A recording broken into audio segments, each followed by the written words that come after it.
Ouch. Ow. I just burnt my entire calf. Man, I got third-degree burns on my leg. My back hurts. Is killing me after that. It's ridiculous. Ouch. Oh, that is one of the most painful things I've ever done, yet I love it so much. I want more. I want more too. This is my dream car. Let's review the 2013 Dodge Viper SRT. An instant classic car, an American icon, a worldwide icon. Indeed. Let's check this thing out right now.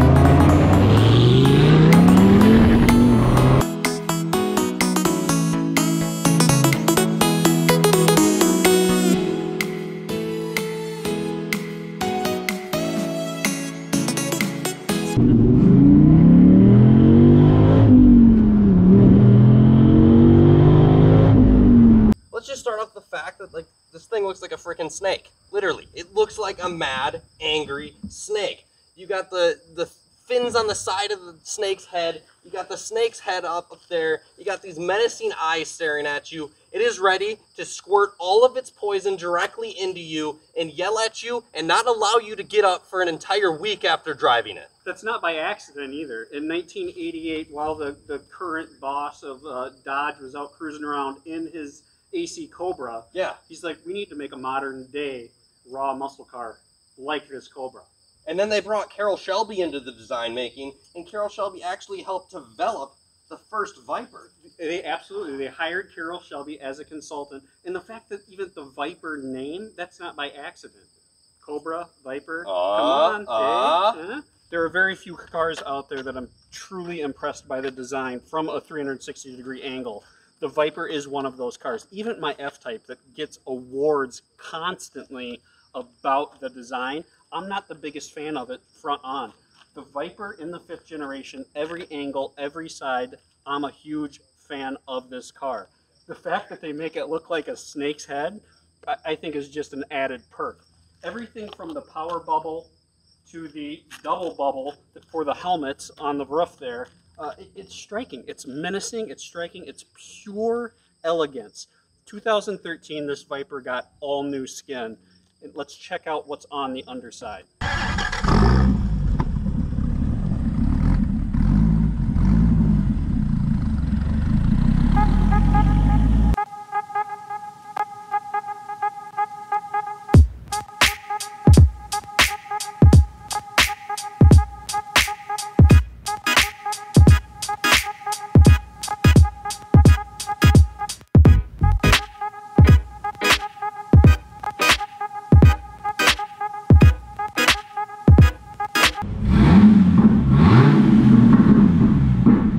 We have the Viper up on the lift as we like to take a peek at the underside and just kind of marvel at the amazing engineering that went into this car. As you can see in the back, that's just all airflow coming out. There's actually not a lot going on here. This is absolutely crazy looking at this. So just take a peek at how ridiculously wide those back tires are. Those are the same width as a Bugatti Veyron on the back of this 2013 Dodge Viper SRT. That's really big. Right now on Tire Rack, the direct replacements, there's only one option to choose from. It's almost $600 a tire. I recently, when I had a Challenger, all 4 tires I think I got for 630 bucks. That's crazy. Obviously a staggered setup on the Viper. What's crazy is the front size are even larger than the back of my F-Type R. That's nuts! The party definitely starts under here though. We don't have a lot to look at. We have covers all over the drive shaft coming back to that differential. Have this enormous air inlet going back to that differential to keep things cool and going out that rear diffuser there. If you look at the suspension, it's just amazing how massive this A-arm is, and obviously the top one is a smaller one. For that 2013 model year, one of the only changes in the suspension setup is the toe links went to the front side of the axle, where in previous generations it was on the back side of the axle. But it's really cool stuff. Let's keep working forward. Look at the massive size of this oil pan. There's around 13 quarts of oil that sits in the bottom of this thing. I mean, look at the drain plug just literally sitting in the mass length of this. It's gotta be 3.5 feet long. the bottom of this oil pan. It is insane. Right behind that, we have the Tremec transmission that is just made for mass amounts of power. You can find the same transmission in cars like the C6 Corvettes, the ATS-Vs, so you know this thing can just handle massive amounts of power. I don't know that I've ever seen just such substantial bushings on a drive shaft before. That's quite impressive, is it not? This is pretty cool. Obviously, you get a different perspective being underneath the car, but the front of that motor is right here. So if I draw that line, we are behind the front axle, beyond the midpoint of that front tire, making this a mid-engine car. Just look at the enormous size of this lower A-arm. Now these are aluminum. That is one of the changes that were made over the years in the different generations. They started with steel. This was one of the items that changed over to aluminum for some weight savings. Then we have the Bilstein Shocks. These are not the adaptive ones. This is the base GT. This is just raw. This is as raw as a 5th generation one can get. Every single opening is functional. If we get right in here with the camera, you can see that these smaller ones, these are going directly to those rotors. Let's take a peek at that quick. So you can see that just comes around, and this large diameter tubing is just shooting right to the backside of those front rotors.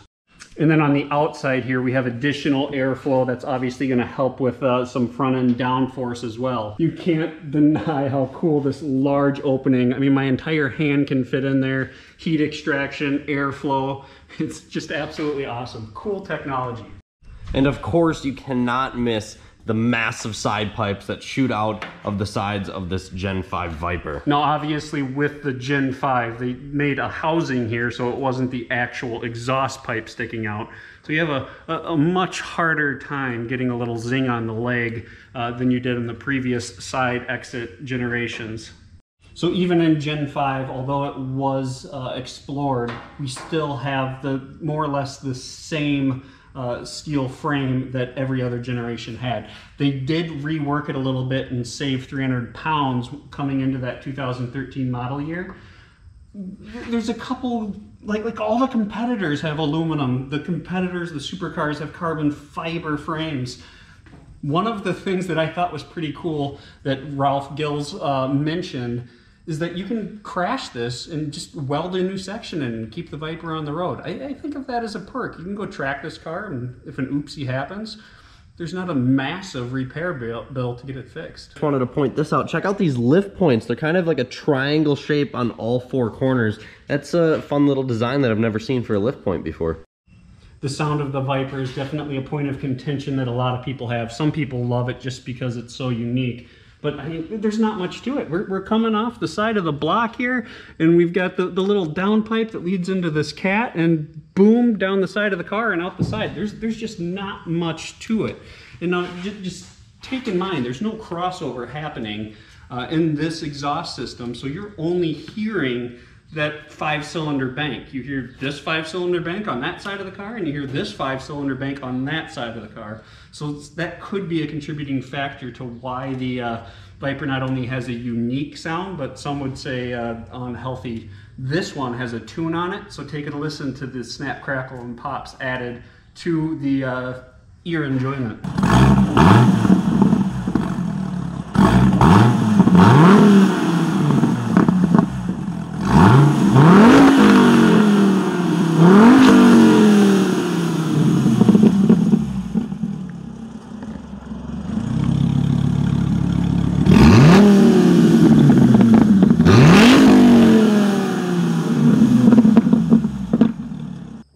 Was introduced to consumers in 1992, it was as raw as it can get. Like no door handles, zip up windows, no air conditioning on that first year. Like it was raw. It was a Cobra. Definitely needed to want a driver car to own it, that is for sure. Now in 2013, it is still a raw car. And this is what I love about this car. I love the fact that they did not reinvent this car in any of the generations. They just revised and updated what needed to be updated to bring it with the times, to listen to the consumers.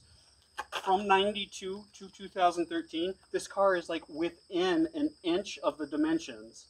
It's still a V10, although I think it went from an 8-liter to now an 8.4 liter. It's gained 240 horsepower. and it's lost like 120 pounds. It's just a recipe for speed. Yeah, it's awesome. Every generation they found a way to cut weight and add power. That's what Americans want. We added navigation, we added leather wrapped everywhere in certain models, we added more power. How did we do that? How did we save that weight in the 5th generation? Now this model has an aftermarket K&N intake, but that's where it starts. The body of the intake is composite. The other weight savings actually come from the aluminum flywheel, the carbon fiber hood for the first time ever, the carbon fiber roof for the first time ever, and the carbon fiber trunk. Now we obviously see paint on the outside, but if we look at the underside of not only the hood, but the trunk, we can see that beautiful carbon weave. The other materials that are interesting is, and this was a big feat for Dodge making this car in 2013, is the aluminum doors. The way aluminum stamps, it wants to be reformed, so they use a electric heating process, and then when that aluminum is super hot, they just stamp it, and that's voila, the door you get. We do still have some plastic on a couple of the fender parts, but other than that, that's how we save weight in the 2013, about 120 pounds. We were talking hood, let's talk about the most expensive singular part ever fitted on an American production car. That would be this massive carbon fiber hood. So for the SRT model like we are looking at right now, one of these hoods is around $11,500, where if we're looking at the ACR model with the included carbon fiber vents that go over this tire, we're looking around a $15,000 to $20,000 hood replacement, which is only going to keep going up due to the scarcity of this vehicle. The previous generation Vipers were known to just be kind of a wild monster. You had to be an experienced driver to push this car to the limit. Now that's not completely changed here on the 5th generation, but what has changed is this cross bracing. That came straight from the race models, and what it does is it really tightens up and brings a lot more confidence to that steering when you're driving the car aggressively. Now we're looking at it in aluminum. You can also get this in carbon fiber on the higher trim models and ACR, the track option, the TA. Viper was just, it was wild, the response it got from the media, from the consumers. When it was introduced in 2012 with that 2013 model year, yeah, everyone was like, holy crap, this is it. This is the car. This is the last car that is ever going to be like this too. There's never going to be a car that has that much power through a 6-speed manual with just so limited traction control and stability control, with just this unbelievable amount of power to the back wheels. There's never going to be something quite as dangerous again that is made into the production. Yeah, it's wild. But when it came time for the Viper to start selling, the response wasn't awesome. Like, no, they did not hit their numbers. In 2013, it's right around 1,000 units that were produced. Now, going into 2014, that was way less than what they thought. Yeah. This was always meant to be a low production number, but they never expected and never intended to build 4,000, 5,000, 6,000 cars a year. So the fact that they only built 1,000 and had a hard time selling them led into the 2014 model year. There's even a brief period in time where they stopped production and they had to take 15 grand off of the sticker price. This is the biggest G I wish I would have car like out there right now. Ford GT could be another one. Boy, I wish I would have bought that car. Yeah. If I would have known what 2 or 3 years had to offer, I wish I would have bought a Viper when they took that 15 grand off the sticker price. Let's talk about some cool design cues. As you can see, we have some snake skin inside of the taillight, as well as the Viper logo itself for a third brake light. That's super crazy. This taillight, first time LEDs were ever brought to a Viper, and there's actually 50 different individual lights inside of this light. That's pretty crazy. Should I also mention the fact that this is the best satellite radio antenna ever put in a car? Are you kidding me? It's like flush. Let's get in this thing. One thing I found personally interesting is I've sat in previous generation Vipers, but I have not driven one and haven't really experienced them when they're up to temp or anything. So there's a lot of talk about how the door sill is not going to be as hot, or you don't have as great of a chance of burning yourself getting in. What I can find is, obviously, as you drive this car on a daily basis, you're going to come up with your routine of how to get in and out. But this is still bloody hot, in my opinion. Like, I've zapped my leg against there a few times, and it's not pleasant. Obviously, you get the ouch and move pretty darn quick. Getting into the Viper, it's an experience. So I'm 6 feet tall, I'm about 220 pounds, and you get in here and you're strapped in and ready to go, just like that. It takes a little work of pulling knees and bending your body in odd manners and dipping your head down to get over the door. But once you're in here, it's go time. All right, let me get in here so we can talk interior. Oh boy. Just like that. The only thing that this car shares with the Gen 4 Viper is the windshield and the side mirrors. The system in the Viper is the same one in pretty much every Dodge product at the time. It is the Uconnect system. It works great. It's super easy to navigate and use. It doesn't really feel dated in this car. It's just a very well-rated system that everybody really likes. One of my favorite things about the Viper is the massive snake that comes on when you approach the red line. Check this out. This right here is for launch control. You press that, you would basically floor the gas and then just drop the clutch and the car takes over from there. Screen in here is the exact same as other Dodge products as well. Very easy to navigate. I like the way it works, and we also have SRT performance pages as well. It works very well, very easy to use, nicely laid out. This is not the Laguna Seca leather package, so we don't have anything ridiculously fancy on the interior. It's still very comfortable, straight to the point, so I can't really talk about the awesome leather stuff because this is mostly vinyl. Let's talk about storage quickly. There really isn't much at all. This is actually a factory option, having these cup holders right there, and right behind that we have a USB, an aux cord, and a SD slot, as well as a cigarette port. And that would be our interior storage. And this is how we open our glove box, which also is excessively small. I should also mention the fact the Viper features 4-piston Brembo brakes at all 4 corners. We are rocking Steelies, not carbon ceramics. When the Viper came out and was introduced in the 5th generation, it was only in the Viper base model or the GTS, kind of a more refined. There wasn't any performance differences there other than when we start talking about trackability and suspension.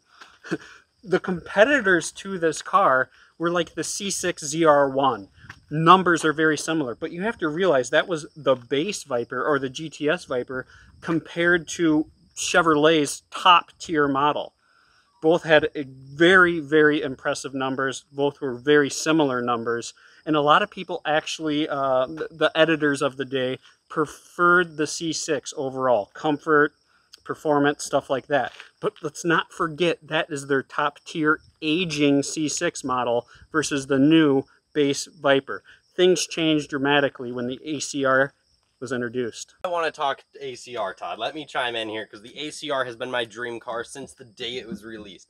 With that ridiculously massive wing, the biggest wing ever fitted to a production car at the time, now behind the McLaren Senna, of course, which is just absurd. The Viper ACR destroyed every track it went to. It set over, I think it was 16 track records within a month time period of it coming out. The Viper ACR was a truly insane car on track, an insane car on the road, which you really didn't want to drive it on because it was even more hardcore than this Viper, and let's talk about why. Obviously, I don't have an ACR to show you guys today, just simply because they are so rare. The ACR is an extremely rare car, and they are just skyrocketing in value. You really can't find an ACR for under 200 grand at this point, which would have been an awesome purchase. The ACR had way more aggressive suspension than this that we're seeing here. It had adjustable suspension that you could actually turn dials on to make even more stiff, especially when you go to drive it on the road. You can loosen it up, pop your hood, click it a couple dials over, bring it to the track, stiffen it right back up. Then we need to talk about downforce. We have some extremely aggressive front end lips. Also featured a vent that went over this entire tire for even more cooling. Absolute biggest diffuser you've seen in your entire life, with sills about this long, just shooting down like this. And of course, like everybody has seen, the wing that you could literally sleep on or eat an entire meal on comfortably. All right. Let's stop talking about this thing and take that 640 horsepower 8.4 liter V10 out onto the streets. This is going to be today's driving impressions of the 2013 Dodge Viper SRT. First impressions, haven't even had time to really take the car in, but this is wild. Like, this is an experience just sitting in here. The power bulge in the hood, the massive hood in front of you in my sitting position, like I feel like I'm literally in a fighter jet. This thing is so cool. I love how like I feel like I'm up so high in such a low car. It's a really neat feeling. And that look over the hood, seeing those 6 menacing vents, what an experience. I can definitely go back further in the seat from where I'm at here, like quite a ways. You can see the difference. But my leg is fully extended pushing that clutch in when I put the seat back all the way at 6 feet tall. So because of the clutch, I do need to sit closer. And you can see I'm pretty darn cramped in here. This is a race car. Like, I'm not complaining about this. I'm just giving a perception of what the cabin is like. I feel like I'm driving a rocket ship. This is the first time I've been in a car that has given this sensation. I dig that. It's like a short shifter from the factory. That's pretty neat. We are literally just strapped to the back of a 640 horsepower, 8.4 liter V10. I literally feel like there's nothing behind us, and we are just strapped by this tiny little thing of fabric to the back of one of the most powerful motors ever produced. This motor produces more torque at idle than most supercars do full out. It's just absolutely wild that naturally aspirated motor is competing with, you know, the other top dogs out there. Yeah. The supercharged, the turbocharged motors. It's just a testament to the amazing 8.4 liters. That's crazy. It's so crazy to think about. It's huge. massive, absolutely massive. We saw the first-hand knowledge of how big that engine block is looking at it underneath. It's just a different perspective is all. Obviously, you can look at it from the top, and it's just wild. I'm so overwhelmed with like excitement. I'm like a little kid right now, just taking it all in. I don't even really know what to say. It's super cool that we get to experience one of these just because of the scarcity of them. Yeah, the production numbers are way less than I thought. Just think of this. They started making the Viper in 1992, and it went to 2017. Yeah. There was a couple years where they didn't make them. Ultimately, all of those years combined, the production numbers in the 30,000 unit range. That is 1 year of Corvettes. That's 1 year of Corvettes. That's insane to think about. I'm just totally taking in the experience of how many looks this car is getting. Like, I feel like everybody is staring at me 24/7. It is insane. Every person that is on the sidewalk, every person, every car going by, this car gets so many looks.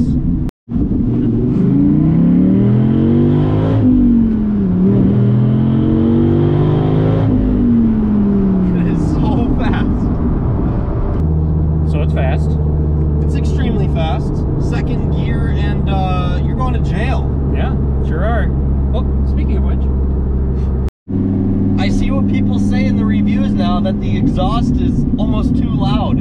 Holy cow. So in the GT, there's 16 pounds of sound deadening. Never before in a Viper did they use sound deadening. There's 16 pounds in this. You go up to the GTS and I thought I read there was like 25 or 30 more pounds of sound deadening. It is so loud having the exhaust literally right under where I am sitting. It's definitely, I like to drive one without the tune. I'm assuming the tune is adding a lot of the snappling and crackling. Yeah, it's a lot of burbles. I like it. It just sounds angry. Definitely adding to the experience. Oh boy, here we go. Acceleration. I'm strapping in.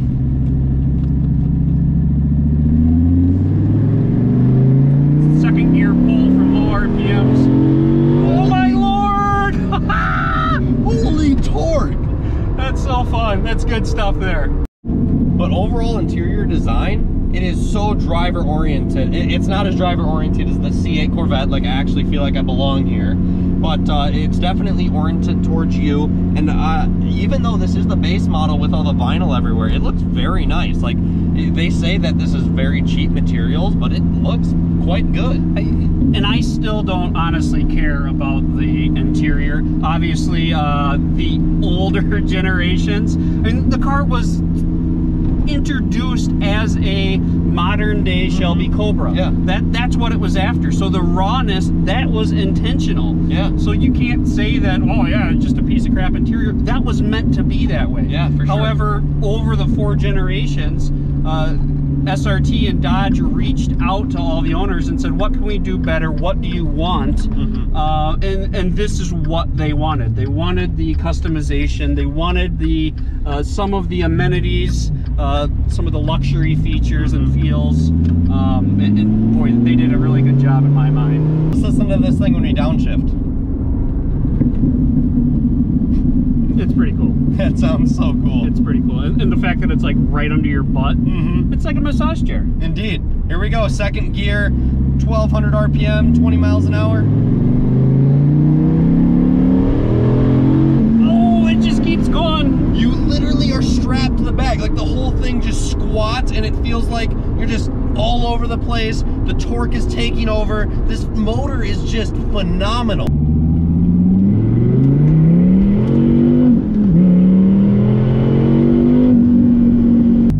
640 horsepower V10. That is fast, holy cow.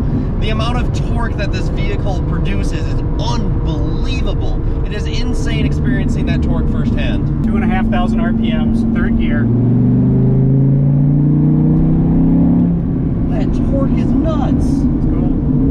Here's another awesome comparison. See how equal they are at the front of the car, and then check out where the motor is. See, the Jag's motor starts about right now, where the Viper motor starts now, and then the Jag motor ends now, and the Viper motor ends now. So as you can see, the motor sits substantially back further. It doesn't actually look like the Viper is much lower than the Jag, only about an inch or two, which you would never guess by looking at a picture of them. While we have them next to each other, let's check out the 2017 Jaguar F-Type R next to the Viper. First of all, let's look at how much lower the Viper looks like the center of gravity is at just by looking at the front of the car. We can also take a peek at how much bigger the Viper's hood is. It looks like it's only up about 3 inches higher, but check out how much lower it starts than the Jag. There it is. We did a review on my dream car, the 2013 Dodge Viper. And it fulfilled my dreams in every way, I hope so. It scared the crap out of me. It has ridiculous amounts of power and torque. It looks insane. The cockpit is ridiculous. Just everything about it is nuts. It's so in your face, driver's car. It's scary. It was fun to see the joy in your face. I knew how excited you get about this car. Yeah. It was fun to see the joy in your face, and I know I felt extreme joy experiencing it for the first time. It's a truly remarkable car that Dodge created here, and it will be forever one of the most insane vehicles ever built. It's going to take a lot for someone else to meet the same expectations, the same capabilities for the price. Yeah. There's obviously cars that are faster. There's obviously cars that can go around a track faster now, but there's not many. And the issue is regulations. So we're never going to have anything quite as insane again. I don't know. It was really fun checking out the SRT Viper today. I'm the dad, so it was awesome to have this experience with my son, Austin. We're just car dudes. We like checking out cars, and this was a pretty neat experience. Indeed we do, and since we like checking out cars, you should press subscribe because there's going to be a lot of them in the future. Be sure to comment down below what you guys think of the SRT Viper. What do you guys want to see from us in the future? Comment down below for reviews. If you guys have a cool car we can review, be sure to send us an email at performanceonwheels111@gmail.com. Be sure to follow us on Instagram, performance_on_wheels. You have a great day, and we'll see you in the future. Hit one of these videos that's floating around in the atmosphere.